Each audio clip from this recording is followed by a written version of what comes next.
Hello boys and girls. So yesterday I posted a video of the outside greenhouse and stuff, and so today I figure I'll take another YouTube formatted video so that way you can see what's going on with the fish. So yesterday my buddy commented, hey, you know, the 26th is, you got the wrong day. So yeah, today is January 26th. And a year ago today, my mom passed away. Had 5 different kinds of cancers, came out of nowhere.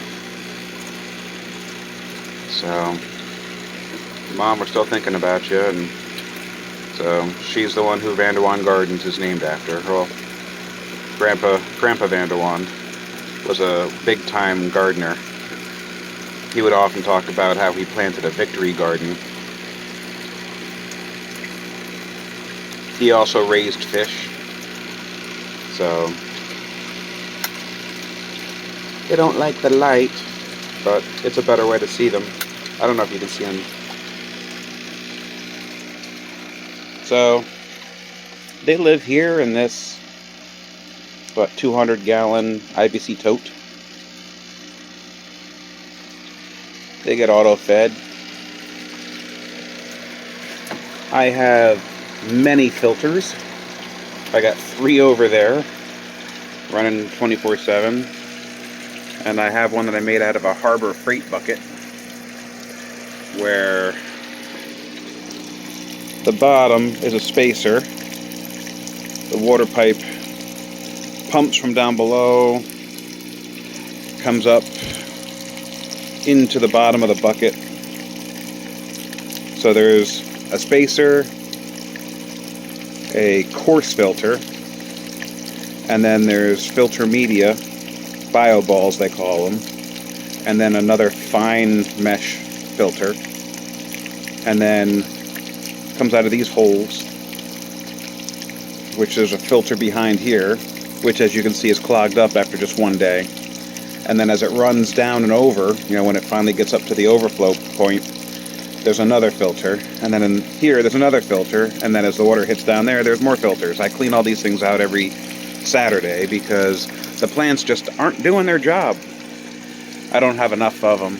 I planted a bunch of beets in here about a week ago. I was hoping to see some sprouts coming up. I got some pothos. I got 2 pepper plants. Neither one of them are flowering. No, I think I see a flower back there. So I gotta go get a paintbrush and see if I can pollinate it. Swiss chard. I got a pineapple.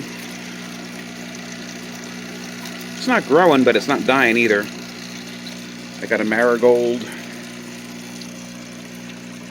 I've planted all sorts of crazy stuff in here, and the fungus gnats just keep on chewing at them. Oh, and I also have a lily back there.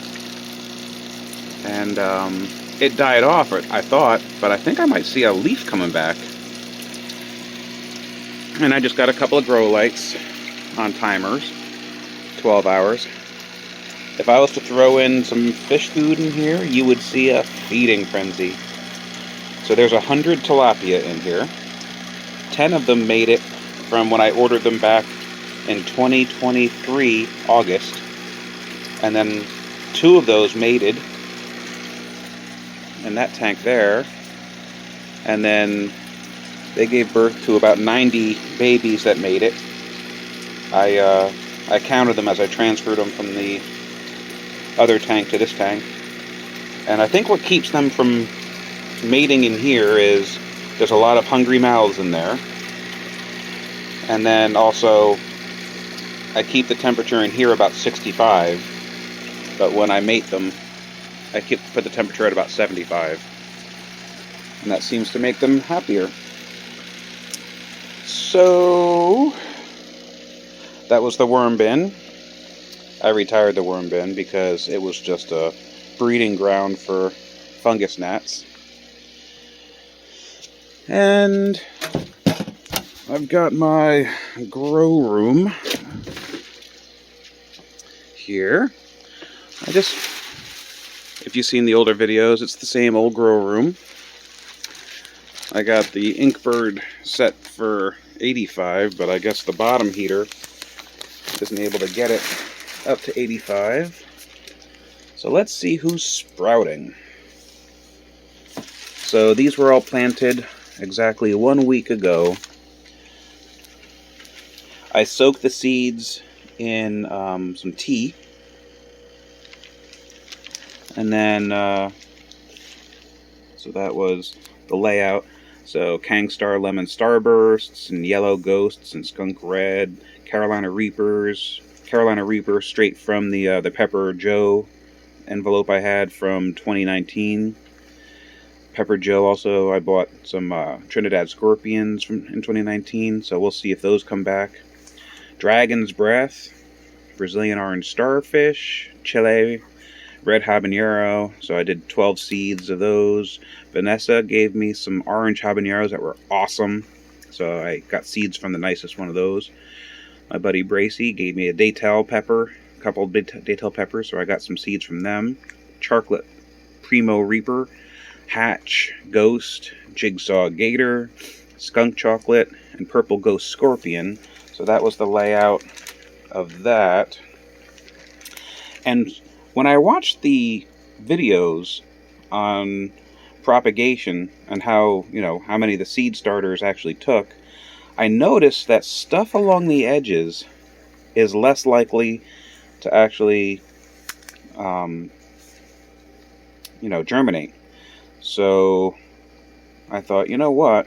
Instead of just putting all my Carolina Reapers over here, let me put a couple of them over here, right here in the center, because I noticed that there's most stuff propagates here in the center. So stuff that I started off on the edges has also got some representation in here. So I put in like 2 seeds per cell. And these guys are under a Root Farm light, where it's got, whites, reds, and blues. It's got bottom heat. So I've only got a single-sized bottom heat mat, but I've also got a much larger one that can handle 3 at a time. And I lit it up every other day because I don't want the moisture to damp out these seeds. But okay, so this is cell 17.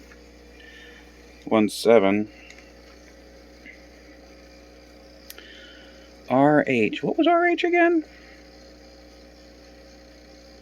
Red habanero. Okay, good. Red habaneros are these 4. So as you can see, I got 3 of 4 red habaneros back there. So that's awesome. So also in cell 7 back there. So that's a Bracy Daytel. Skip 2, and that's a Ghost. So it takes about 2 weeks to know for sure what does and doesn't come up. So this is January 26th. I've got plenty of time. And what I'll do from these 144 cells, is I'll move them up to larger and then larger and larger. And that's when the bigger heat mat comes into play. And in years past, I've had this entire room just chock full. And if anybody's looking to start seeds, make sure you're using seed starting mix. You see how fine that dirt is? Big chunks of wood typically found in regular potting soil is no good for this. So, and over here I've got a wicking mat ready to go. But the problem with the wicking mat is it insulates. It doesn't let you get the temperature, You get best propagation technique success with bottom warming. And I try to keep the whole thing full up to a certain point, so that way there's good conductivity between the mat, the water, and then the